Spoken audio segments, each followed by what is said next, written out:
So chapter 3 deals with the epistemological framework that underlines the prescriptions of ameliorative psychology as epistemic excellence applied to reasoning strategies, and tries to explain why we should take recommendations given by ameliorative psychology rather than the ones given by any other method.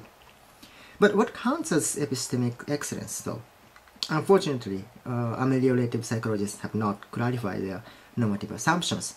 But by simply looking at the successes and failures of implementing this methodology in the past, Bishop and Trout think that we can identify actually some of the crucial assumptions employed in the development of epistemic quality in the reasoning strategies. These are the follows. The first one, it has to have a function of its reliability on a wide range of problems. The second, the strategy's tractability, which is to say how difficult it is to employ. The third one, the significance of the problems it is meant to undertake. I will go through each of the epistemic quality in order of introduction in the book. And the first one is robust reliability. Ameliorative psychology has been credited for its successful reasoning strategies in terms of their reliability. For example, Goldberg's rule is better than clinical judgment because it is shown more reliable. In order for reasoning strategies to have epistemic quality, reliability is not enough, however. Such reasoning strategies must also have a wide range of applicability. That is, they need to be both applicable in various problems and reliable in its instance. However, the nature of the problems differ from one another. Ameliorative psychology's strength in the robust reliability is already explained in the first chapter, where violence risk appraisal guide is shown to be effective. In the example of recognition heuristic, where a number of students are asked which of the two cities listed has more inhabitants, statistically, German students who are not familiar with the cities in the US have answered more correctly than the US students who are familiar with both cities. In this case, they were asked to identify which city has more population, San Diego or San Antonio. When the same experiment is conducted with the names of two German cities, the US students who are not familiar with the cities have correctly answered, while German students answered rather poorly. This has led the experimenters to conclude that under certain circumstances, less knowledge one possesses about the subject, the more reliable one's knowledge becomes, calling it less is more effect.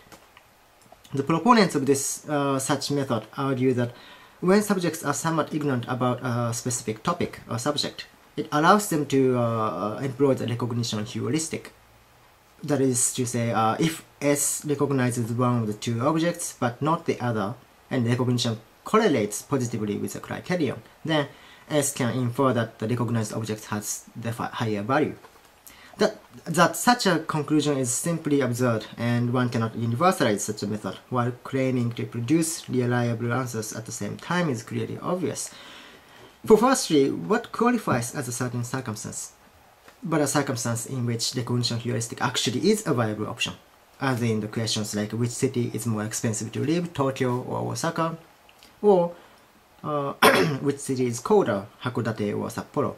For coming from Osaka myself, I can imagine people living in Osaka believe it to be more expensive to live in than in Tokyo, whereas people in Montreal might reasonably say it is Tokyo that's more expensive to live.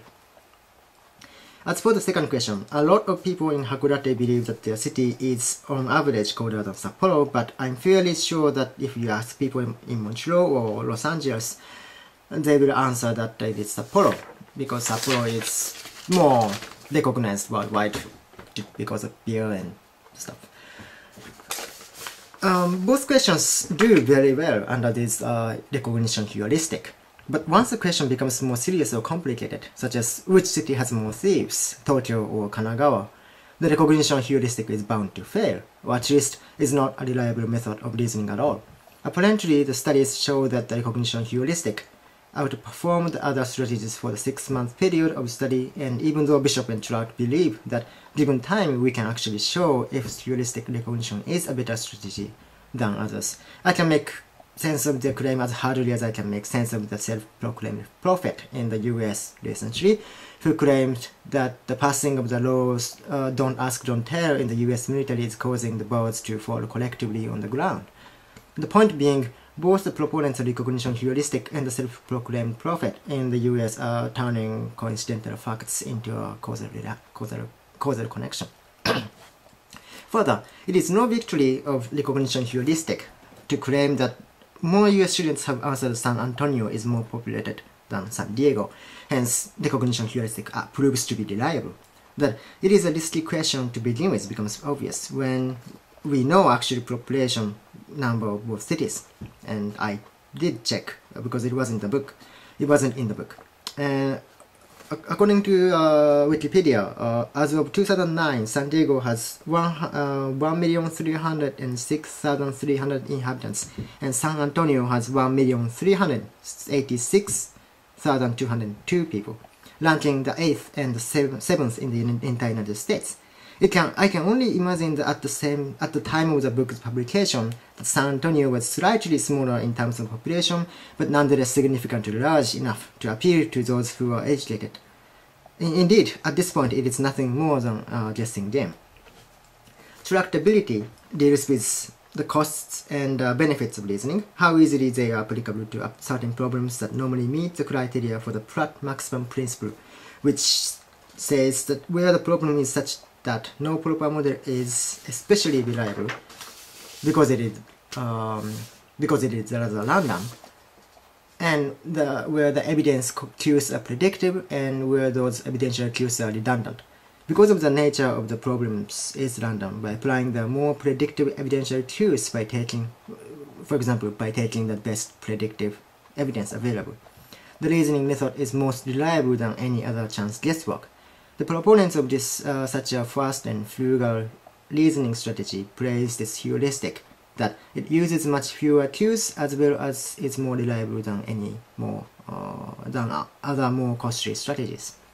The third point, the significance of the problem is by no means relevant as well. For example, attempting to figure out the possible correlations between subjects' gender and answers about attitude towards the dead presidents using ameliorative psychology is completely futile. Not only is there a necessity to employ this specific reasoning strategy rather than other strategies like two-choice randomizer, it is both highly unlikely to find ourselves in a position where we know a person's attitude towards Lincoln and have to predict their gender based on their personal attitude, and reasonably relevant to our tasks in finding out the truth that it is presumably irrelevant to our lives whatsoever. While it is true that ameliorative psychology is used to predict the outcomes of football games and such, the types of truth ameliorative psychology is primarily seeking and is interested in exacting its more significant problems, such as medical and psychiatric diagnosis, proneness to violence, academic success, and bankruptcy. And these are the reasons why we should employ ameliorative psychology, because it is more reliable and apparently applicable to many situations.